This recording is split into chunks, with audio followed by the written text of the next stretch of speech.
Hello guys, welcome to my vlog. तो आज आप सभी को इस वीडियो में मैं बीपीएससी सीडीपीओ के आंसर कीज बताने वाली हूं, जो इस 15 मई को 2022 को एग्जाम्स हुए थे। आप सभी देख सकते हैं कि मेरे पास क्वेश्चन लेट जो है वो सी है, क्वेश्चन सेट। तो अब इसी सी के अकॉर्डिंग ही मैं आप सभी को सारे आंसर्स तो थोड़े ब्रीफ में बताऊंगी। इसके साथ ही अगर आप सभी को लगे कि कोई आंसर गलत है तो आप सभी कॉमेंट में जरूर बताएं, और अगर कोई एडिशनल इन्फॉर्मेशन हो तो वो भी ऐड ऑन कर सकते हैं कॉमेंट सेक्शन में। तो चलिए शुरू करते हैं क्वेश्चन नंबर 1 से। क्वेश्चन नंबर 1 है कि निम्नलिखित में से किसने अनुच्छेद 370 हटाने का समर्थन किया था। इसमें पॉलिटिकल पार्टीज के नाम दिए हुए हैं। पहला ऑप्शन है आरजेडी, दूसरा है आईएनसी, तीसरा है जेडीयू, चौथा है बीएसपी। तो इसका सही उत्तर होगा यानी कि सही आंसर होगा बीएसपी यानी कि बहुजन समाज पार्टी। इसके साथ ही आप सभी को बता दें कि इसके अलावा भी कई पॉलिटिकल पार्टी थी जिन्होंने अनुच्छेद 370 हटाने का समर्थन किया था। आप सभी गूगल पे आसानी से देख सकते हैं। ऐसे एक दो पार्टी मैं आप सभी को बता देती हूँ। एक शिवसेना थी, वाईएसआर कांग्रेस पार्टी थी, डिसाम पार्टी थी, आम आदमी पार्टी भी थी। इसके अलावा एक दो पार्टियां और थी जिन्होंने समर्थन किया था। अब बढ़ते हैं सवाल नंबर 2 की तरफ। सवाल नंबर 2 है नागरिकता संशोधन बिल का समर्थन निम्नलिखित में से किसने किया है। तो इसका ऑप्शन ए जो है वो सही होगा यानी कि जेडीयू, जनता दल यूनाइटेड। इसके साथ ही आप सभी को बता दें कि ये बिल जो है पास किया गया था राज्यसभा में 11 दिसंबर 2019 को। इसके साथ ही इसके फेवर में जितने भी वोट पड़े थे वो 125 थे, और इसके अगेंस्ट में यानी विरुद्ध में 105 वोट जो है पड़े थे। इसके अलावा भी जनता दल यूनाइटेड के अलावा भी कुछ पार्टियां थी जिन्होंने इसका समर्थन किया था। अब चलते हैं सवाल नंबर 3 की ओर। किस राजनीतिक दल ने मुस्लिम महिला विवाह अधिकार संरक्षण बिल यानी कि 2019 का राज्यसभा में समर्थन किया। तो ऑप्शन है जेडीयू, आरजेडी, बीएसपी, आईएनसी। तो इनमें से कोई भी पार्टी जो है जिन्होंने समर्थन इस बिल का नहीं किया था। इसके साथ ही बता दें कि इस बिल का समर्थन में लोगों ने 99% लोगों ने यानी 99 लोगों ने वोट किया था। 88 लोगों ने जो है इसके अगेंस्ट में थे, यानी कि 99 वोटर्स जो है इसके फेवर में थे, और 88 लोग जो थे इसके अगेंस्ट में थे। अब बात करेंगे अगले सवाल की। तो अगला सवाल है पटना हाईकोर्ट का मुख्य न्यायाधीश कौन है। तो इसमें ऑप्शन ए जो है वो सही होगा यानी कि न्यायाधीश संजय करोल। जी हाँ, इसके साथ ही आप सभी को ये बता दें कि ये chief justice of Tripura high court के भी रह चुके हैं। इनका जो टेन्यूर था वो 14 नवंबर 2018 से 10 नवंबर 2019 तक का रहा था। इसके बाद 2019 11 नवंबर को ये पटना हाई कोर्ट के जस्टिस बने। हमारा अगला सवाल है बिहार में कानून द्वारा गौवध किस वर्ष में प्रतिबंधित किया गया था। जी हाँ, आप सभी को बता दें कि ऑप्शन डी जो है वो सही होगा यानी कि 1955। इसके साथ ही अगर ये सवाल आए कि पूरे इंडिया में कब बैन किया गया था, तो ये बता दें कि 26 मई 2017 को ये लीगली जो है पूरे इंडिया में बैन किया गया है, गौवध जो है बैन किया गया है। इसके अलावा कई देश में मतलब लीगल भी है, मतलब गौवध नहीं माना जाता है। कई ऐसे स्टेट भी हैं हमारे भारत में जहां पर ये अभी तक चल रहा है। अगला सवाल है बिहार विधान परिषद में नेता प्रतिपक्ष कौन है। ये तो आप सभी को आसानी से मालूम होगा कि हमारे नेता प्रतिपक्ष तेजस्वी प्रसाद यादव है, यानी कि ऑप्शन बी जो है सही आंसर होगा। अगला सवाल है कि इनमें से कौन 2 बार बिहार का राज्यपाल रह चुका है यानी कि गवर्नर। तो इसका उत्तर ए जो है मतलब ऑप्शन ए जो है वही सही आंसर है, अखलाकुर रहमान किदवई।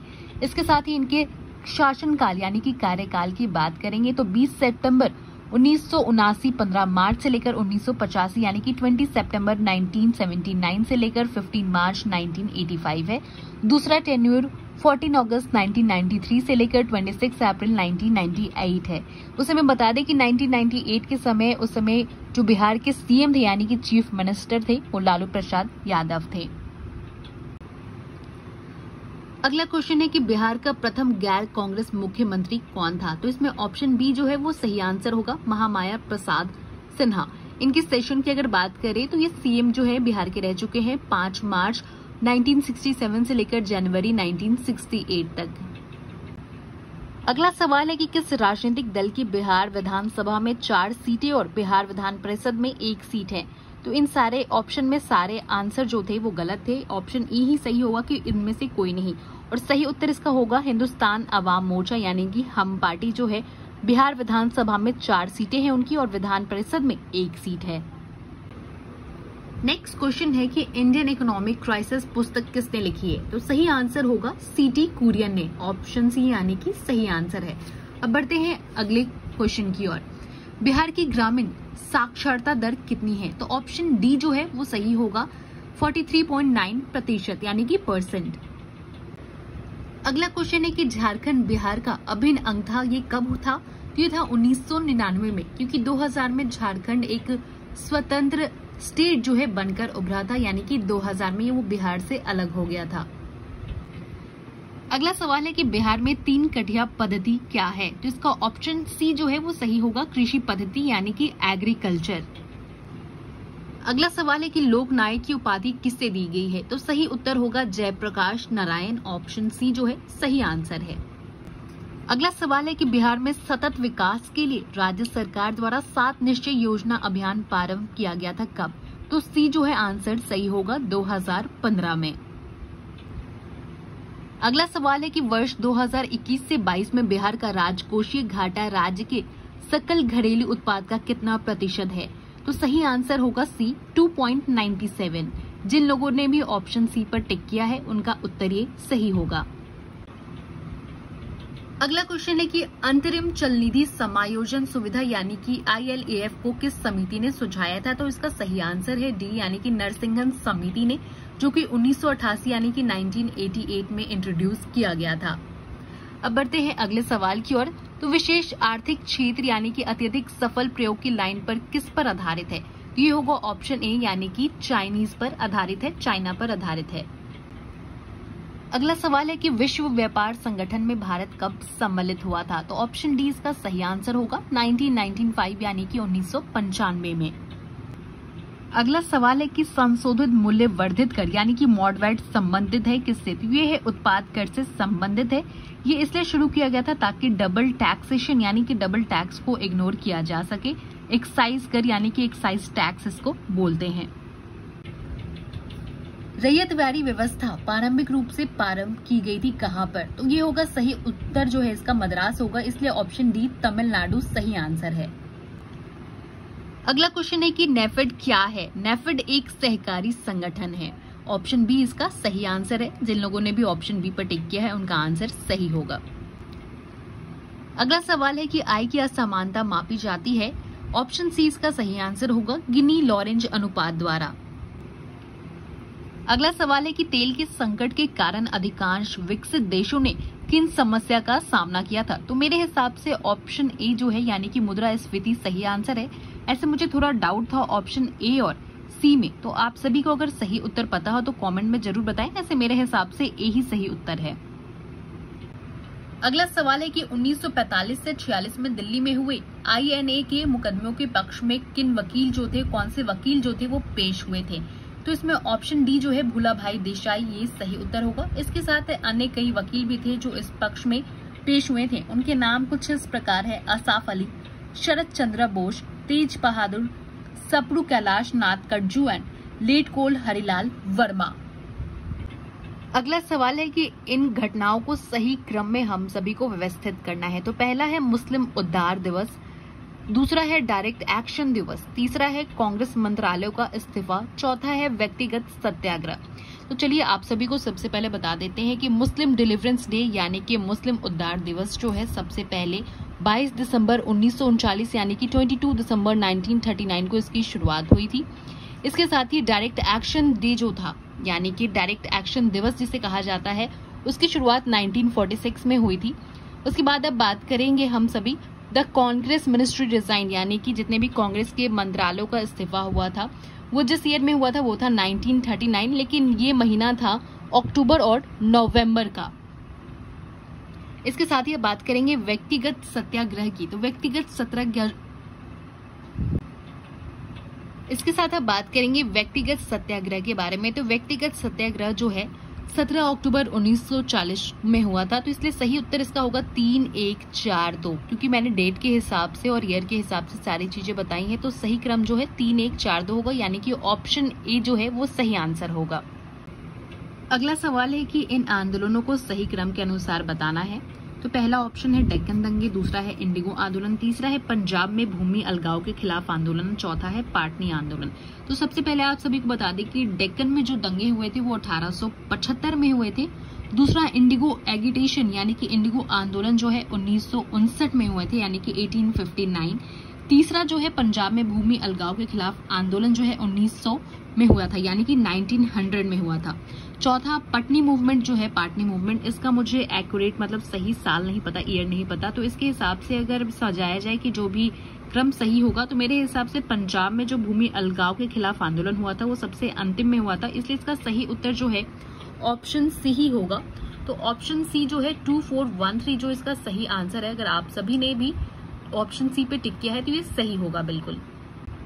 अगला सवाल है कि इनमें से बिहार के किस नेता ने हमोड कमीशन के समक्ष रांची में प्रस्तुत होकर दलितों के लिए मताधिकार की मांग रखी थी?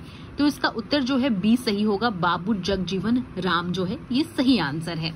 अब बढ़ते हैं अगले सवाल की ओर। तो अगला सवाल है कि इनमें से किसने बक्सर के युद्ध के तुरंत बाद अंग्रेजों के विरुद्ध बिहार में विद्रोह की शुरुआत की थी? तो सही आंसर होगा ऑप्शन डी यानी कि चेत सिंह। अगला सवाल है कि भारत छोड़ो आंदोलन के दौरान पटना के 7 शहीद कहे जाने वाले व्यक्तियों में से कौन बीएन कॉलेज का विद्यार्थी था? तो इसका सही आंसर है जगतपति कुमार, ऑप्शन डी यानी कि सही आंसर है।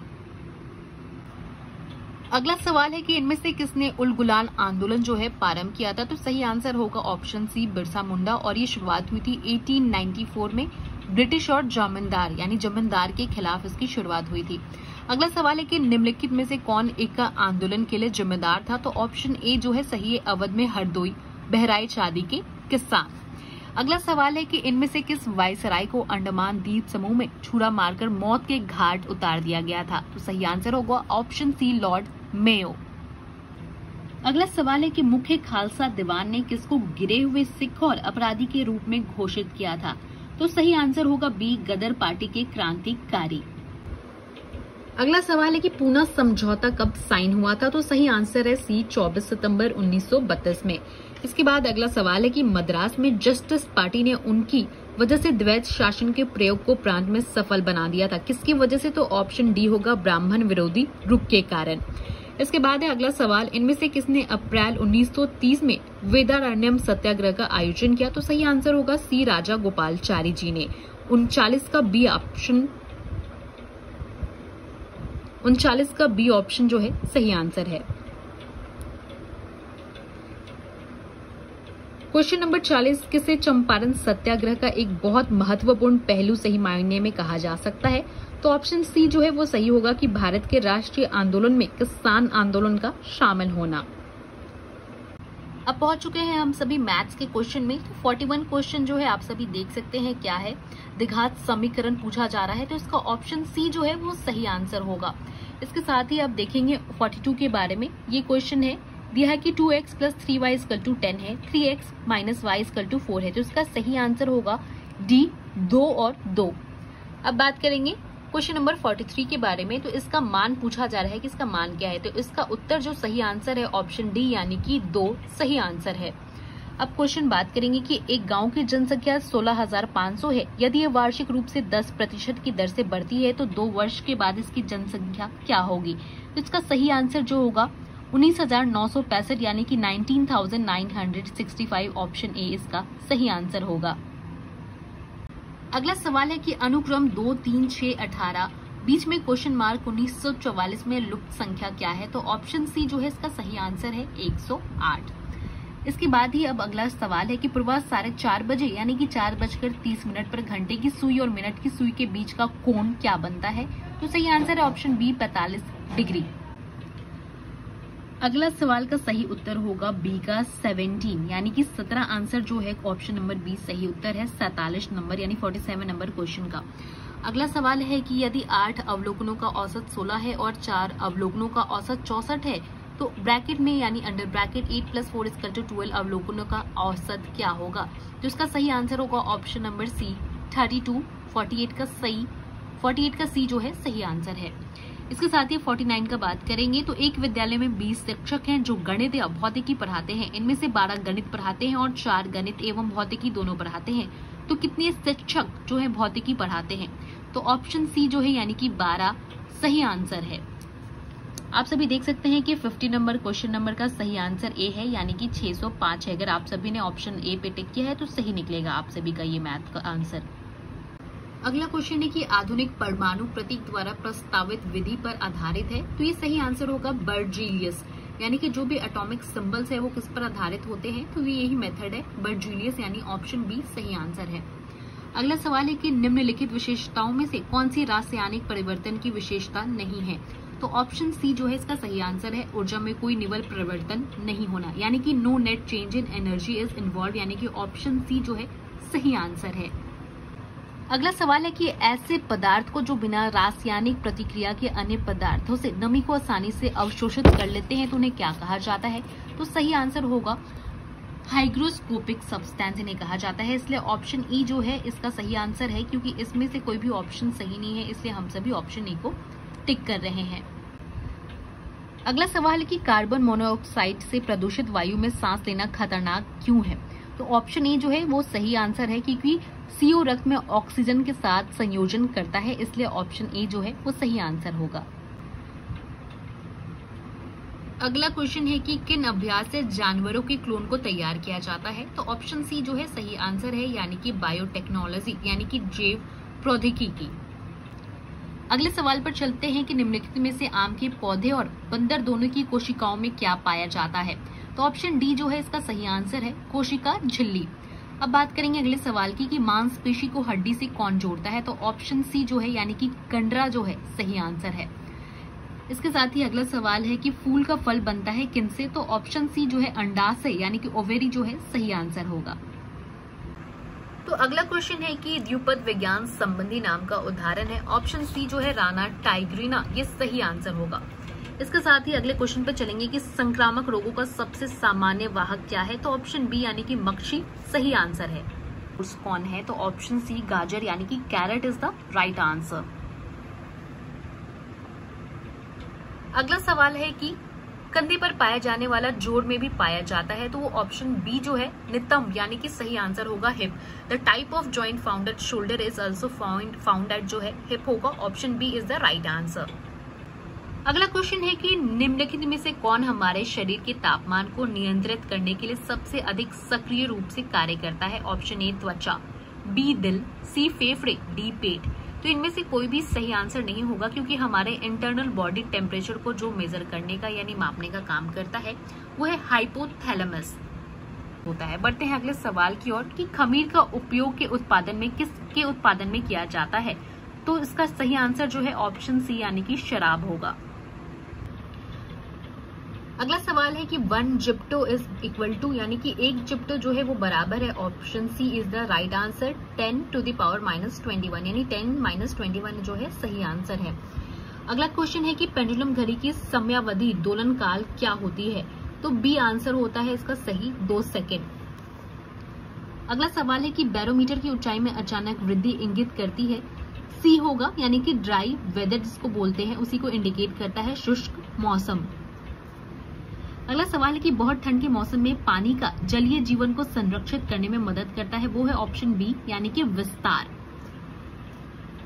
अगला सवाल है कि निम्नलिखित में से ग्रीन हाउस गैस है, तो सबसे पहले बता दें कि आप सभी को इसमें जो सबसे मेन गैस जो होती है ग्रीन हाउस की वो होती है ए और डी यानी कि कार्बन डाइऑक्साइड और मीथेन। तो इनमें से 2 आंसर सही हैं, तो आप सभी को 2 मतलब ऑप्शन ई जो है वो सही होगा। उपयुक्त में से एक में से अधिक आंसर जो है सही है। ऐसे ओजोन भी जो है वो भी पाया जाता है, तो इसलिए एक से ज्यादा आंसर जो है इसमें सही है, लेकिन मेन जो गैस होती है कार्बन डाइऑक्साइड और मीथेन ही होती है।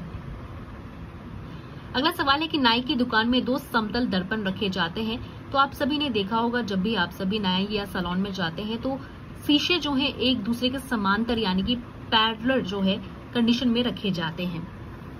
अगला सवाल है कि बिल्ली के सुनने का आवर्ती विस्तार होता है 45 हर्ट्ज से लेकर 64 किलो हर्ट्ज यानी कि ऑप्शन सी सही आंसर होगा।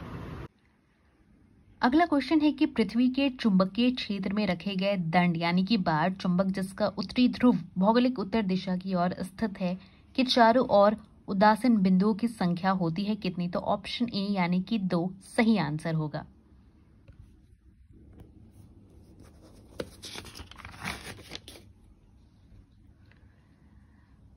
अगला सवाल है कि बड़े शोरूम और डिपार्टमेंटल स्टोर में इस्तेमाल किया जाने वाला विजिलेंस दर्पण होता है उत्तल दर्पण यानी कि कॉन्वेक्स मिरर। अगला क्वेश्चन है कि सुचालक को दूसरे चार्ज किए गए सुचालक के पास लाकर बिना संपर्क बनाए चार्ज करने की प्रक्रिया कहलाती है प्रेरण यानी कि इंडक्शन। ऑप्शन ए जो है सही आंसर है। मिश्रण के विभिन्न द्रवीभूत घटकों को उपयुक्त पदार्थ पर अधिशोषण द्वारा अलग करने की प्रक्रिया क्या कहलाती है? तो ऑप्शन बी आवसवन यानी कि distillation is the right answer. 76 question पे चलते हैं कि एक्सरे में वर्णाक्षर यानी कि एक्स का मतलब क्या होता है? तो आंसर बी जो है यानी कि अननोन अज्ञात सही आंसर है। अगला क्वेश्चन है कि वाटर गैस का मिश्रण क्या होता है? तो ऑप्शन ए जो है CO+H2 सही आंसर होगा। 78 क्वेश्चन का पानी का कारण उत्कृष्ट शीतकलन कारक है, तो ऑप्शन जो सी है वो सही आंसर है। उच्च विशिष्ट ऊष्मा यानी कि हाई स्पेसिफिक हीट जो है सही आंसर होगा ऑप्शन सी। 79 है कि कोलाइड कण के आकार की सीमा क्या होती है? तो ऑप्शन ए जो है सही आंसर होगा। 80 है कि ऑर्केस्ट्रेलिए कार्बन का शुद्धतम रूप क्या होता है? तो ऑप्शन बी जो है चीनी charcoal is the right answer यानी कि सही आंसर है ऑप्शन बी। 81 क्वेश्चन है कि नगोजी ओकोजो-इवेला विश्व की प्रथम तथा अफ्रीका की भी प्रथम महिला है जिसे विश्व व्यापार संगठन यानी कि WTO का अध्यक्ष नियुक्त किया गया। वो किस देश से संबंध रखती हैं? तो ऑप्शन सी जो है नाइजीरिया सही आंसर है। 82 क्वेश्चन है कि तालिबान ने अफगानिस्तान का नाम परिवर्तित कर क्या नाम रखा है? तो ऑप्शन सी जो है सही आंसर है इस्लामिक अमीरात ऑफ अफगानिस्तान। क्वेश्चन नंबर 83 है कि वर्ष 2021 का US ओपन पुरुष एकल ग्रेड स्लैम सर्बिया के नागरिक तथा विश्व के नंबर 1 खिलाड़ी को हराकर किसने जीता था? तो ऑप्शन ए यानी कि डेविल मेदवेदेव जो है सही आंसर है। और इन्होंने ऑप्शन डी में आप देख सकते हैं कि नाम है नोवाक जोकोविच को हराकर ये मेडल जो है ये पुरस्कार अपने नाम किया था। 84 क्वेश्चन है कि भारत में कोविशील्ड वैक्सीन का उत्पादन निम्नलिखित में से कौन सी दवा कंपनी यानी कि बायोटेक्नोलॉजी कंपनी जो है करती है? तो ऑप्शन सी जो है सही आंसर है serum institute of India private limited. ये क्वेश्चन जो है BPSC 67 प्रीलिम्स में भी आ चुका है, तो इसलिए आप सभी को आसानी से ये याद होगा इसका आंसर सही आंसर क्या है। अगला क्वेश्चन है कि CPEC प्रोजेक्ट क्या है? तो बता दें कि CPEC प्रोजेक्ट जो है चीन पाकिस्तान आर्थिक गलियारा है, यही प्रोजेक्ट है। ऑप्शन सी जो है सही आंसर है। 86 है कि 8 अगस्त 2020 को भारत की प्रथम किसान रेल निम्नलिखित में से किन दो स्टेशनों के बीच यात्रा का शुभारंभ किया गया? तो ऑप्शन बी जो है देवलाली महाराष्ट्र और दानापुर बिहार ये सही आंसर होगा। ऑप्शन बी सही है। अगला है कि बिहार के किस व्यक्ति को 26 जनवरी 2021 को पद्म भूषण पुरस्कार प्रदान किया गया है? तो बता दें कि ऑप्शन बी रामविलास पासवान को मरणोपरांत ये पुरस्कार जो है सम्मानित किया गया है। इस पद से उन्हें नवाजित किया गया है पुरस्कार से, पद्म भूषण पुरस्कार से। अगला है कि 88 क्वेश्चन 26 जनवरी 2021 को बिहार के कितने लोगों को विभिन्न क्षेत्र में पद्मश्री पुरस्कार से नवाजा गया है? तो इन पुरस्कार से जिन लोगों को नवाजा गया है वो पूरी संख्या 5 है। ऑप्शन डी जो है सही आंसर है। अगला क्वेश्चन है 89 चिकित्सा के क्षेत्र में उत्कृष्ट योगदान के लिए 26 जनवरी 2021 को बिहार के किस व्यक्ति को पद्मश्री पुरस्कार प्रदान किया गया है? तो सही आंसर डी होगा डॉक्टर दिलीप कुमार सिंह। अगला सवाल है 1971 के भारत पाक युद्ध क्षेत्र में अनुकरणीय साहस के लिए बिहार के किस सैनिक को सर्वोच्च सम्मान परमवीर चक्र से सम्मानित किया गया था? तो ऑप्शन ए जो है सही है यानी कि एल्बर्ट एक्का जो है सही आंसर होगा। 91 है कि इनमें से बिहार के किस व्यक्ति ने दादा साहेब फाल्के पुरस्कार जो है प्राप्त किया है? तो ऑप्शन ए जो है सही आंसर है अशोक कुमार। ये बिहार के भागलपुर से संबंध रखते हैं। अगला सवाल है भारत के किस पत्रकार एवं मीडिया व्यक्तित्व ने जो बिहार मूल से है वर्ष 2019 का मैगसेसे पुरस्कार प्राप्त किया है? तो ऑप्शन वी यानी कि रवीश कुमार जो है सही आंसर है। आप सभी ने NDTV पर देख सकते हैं, NDTV के CEO यही है रवीश कुमार। क्वेश्चन नंबर 93 है कि बिहार की किस गरीब लड़की ने अपने समुदाय के लोगों के उत्थान के लिए किए गए उत्कृष्ट कार्यों के लिए विश्व महिलाओं की शिखर फाउंडेशन से women's creativity in rural life award प्राप्त किया है? तो ऑप्शन बी जो है सही आंसर है छोटी कुमारी सिंह। 94 क्वेश्चन है कि भारत फाउंडेशन ने नालंदा विश्वविद्यालय के सहयोग से 27 से 28 जुलाई 2019 को 5वां विश्व धर्म सम्मेलन निम्नलिखित में से किस शहर नगर में आयोजित किया? तो सही आंसर होगा ऑप्शन ए यानी कि राजगीर।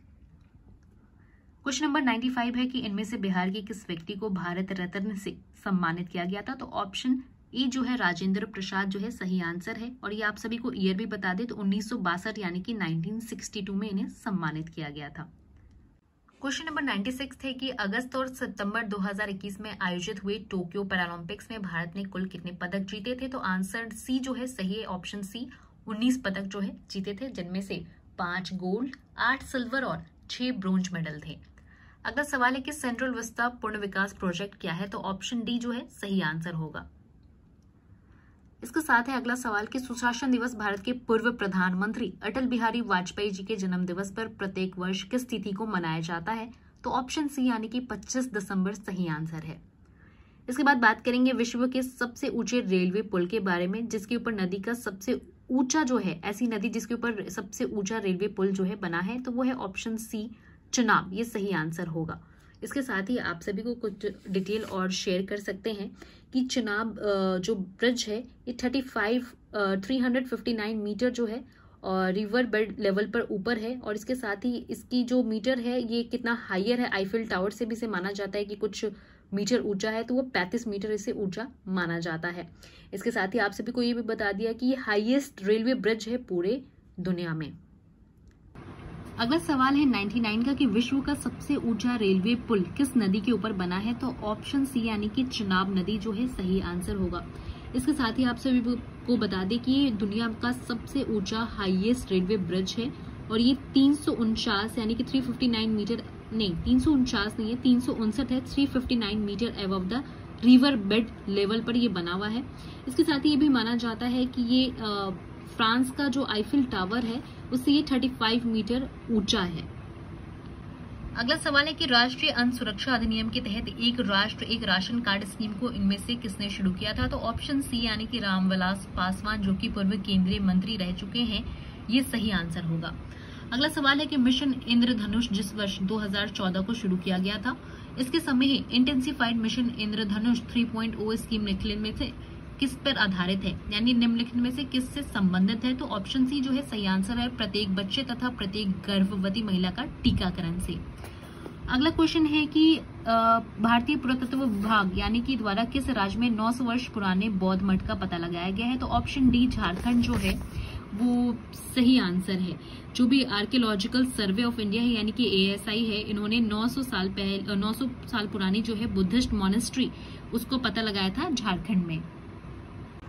अगला सवाल है कि भारत का कौन सा इकलौता शहर है जिसे वर्ष 2020 में शहरी वन को बढ़ाने और ठीक रखरखाव की प्रतिबद्धता के लिए tree city of the world की मान्यता प्रदान की गई है? तो वो है हैदराबाद, यानी कि option D is the right answer. अब बढ़ते हैं अगले सवाल की ओर। विश्व वायु गुणवत्ता रिपोर्ट 2020 के अनुसार निम्नलिखित में से कौन सी राजधानी अत्यधिक प्रदूषित पाई गई है? तो ऑप्शन डी यानी कि नई दिल्ली सबसे ज्यादा प्रदूषित पाई गई थी, ये सही आंसर होगा। अगला सवाल है 105 राजीव गांधी खेल रत्न पुरस्कार का नाम बदलकर इनमें से किस खिलाड़ी के नाम पर रखा गया है? तो ऑप्शन सी मेजर ध्यानचंद सही आंसर है। इसके साथ ही अगला सवाल है कि वर्ष 2021 में अनुष्ठित टोक्यो ओलंपिक 2020 में किस देश ने सबसे अधिक स्वर्ण पदक जीते हैं? तो ऑप्शन ए यानी कि USA जो है सही आंसर है। अगला सवाल है कि मंगल ग्रह मिशन के तहत निम्नलिखित में से किस अरब देश ने वर्ष 2020 में अपना अंतरिक्ष यान होपल अमाल मंगल ग्रह को प्रक्षेपित किया था? तो ऑप्शन ए यानी कि संयुक्त अरब अमीरात सही आंसर है। इसके साथ ही अगला क्वेश्चन है 108 विश्व का कौन सा पहला देश है जिसे अपने देश में सभी महिलाओं को मुफ्त में स्वच्छता उत्पाद यानी कि सैनिटरी प्रोडक्ट प्रदान किया है? तो ऑप्शन डी जो है सही आंसर होगा, स्कॉटलैंड। अगला सवाल है 109 का चतुर्भुज संरक्षा संवाद जिसे क्वाड के नाम से भी जाना जाता है, वो किन देशों से मतलब रिलेटेड है और कौन सा सही समूह है? तो ऑप्शन सी जो है सही आंसर होगा, USA, भारत, ऑस्ट्रेलिया और जापान। अगला सवाल है 110 नंबर का निम्नलिखित में से नोबेल शांति पुरस्कार प्रदान करने का निर्णय कौन लेता है? तो ऑप्शन डी नॉर्वे की नोबेल समिति जो है इसका निर्णय लेती है नोबेल शांति पुरस्कार का। तो option D is the right answer. अगला क्वेश्चन है कि पुस्तक इंडिका डिवाइडेड किसने लिखी है? तो डॉक्टर राजेंद्र प्रसाद, यानी कि ऑप्शन ए जो है वो सही आंसर होगा।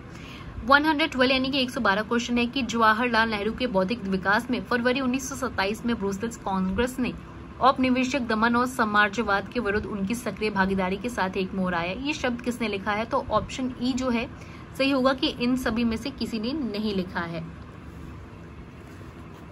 अगला सवाल है कि क्रिस्प के प्रस्ताव ने वास्तव में हमें कुछ नहीं दिया। यदि हम प्रस्ताव को स्वीकार करते तो हमें भविष्य में पछताना पड़ता। युद्ध ने भारत को अपनी स्वतंत्रता प्राप्त करने का अच्छा अवसर प्रदान किया था। केवल एक वचन पर आधारित होने के कारण हमें इसे खोना नहीं चाहिए। ये शब्द किसने लिखे हैं? तो इसका आंसर जो है कोई नहीं होगा इनमें से। और ये थोड़ा डाउटफुल क्वेश्चन है क्योंकि मैंने थोड़ा रिसर्च किया तो कुछ पता नहीं चला कि आखिरकार लिखा किसने है और ये स्टेटमेंट किसके द्वारा है। तो अगर आप सभी में से किसी को पता हो तो कमेंट सेक्शन में जरूर बताएं। इसका साथ ही अगला सवाल है कि किन घटनाओं ने ब्रिटिश प्रधानमंत्री क्लीमेंट एटली को सदमा पहुंचाया, जिसने घोषणा की कि ब्रिटिश साम्राज्यवाद की इमारत को एक बड़ा झटका लगा है।